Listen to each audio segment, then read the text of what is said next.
Hello friends, আজকে সকাল সকাল চলে গেছিলাম মাঠে। আর মাঠে গেছিলাম তোমাদেরকে ডাল চাষ দেখাবো বলে। ডাল মানে সোনামুখ ডালের চাষ হয়েছে। আর মাঠে একদম সকালবেলা কি সুন্দর, ওয়েদারটাও ভালো। তোমরা কি এরকম ডাল গাছে হয়ে থাকতে আগে কখনো দেখেছো? যদি দেখো তাহলে কমেন্ট করে জানিও। আর তোমাদের সাথে এই ভিডিওটা শেয়ার করলাম। কি সুন্দর কড়াই গাছের মতো হয়ে রয়েছে। দেখো, এই ডালগুলোকে প্রথমে তুলে নিতে হবে। আর মুগ ডালের পুরো প্রসেসিং আছে, কিভাবে গাছ থেকে ডালগুলো তুললাম, কিভাবে ডাল হলো, এরকম পুরো ভিডিওটা আমি তোমাদের সাথে শেয়ার করছি। তো এখানে পাকা কড়াইও রয়েছে আর কাঁচা কড়াইও রয়েছে, এগুলোকে কড়াই বলে। আর মাঠের মধ্যে এগুলো প্রত্যেকটা গাছ থেকে তুলতে হয়, আর পুরো গাছে এগুলো ভরেও রয়েছে।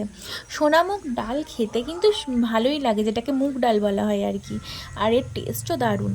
তো এইভাবে গাছ থেকে ডাল তুলতে তো আমার খুব মজা লাগছিলো। আর আশেপাশে প্রচুর লোক দেখছি ডালও তুলছে।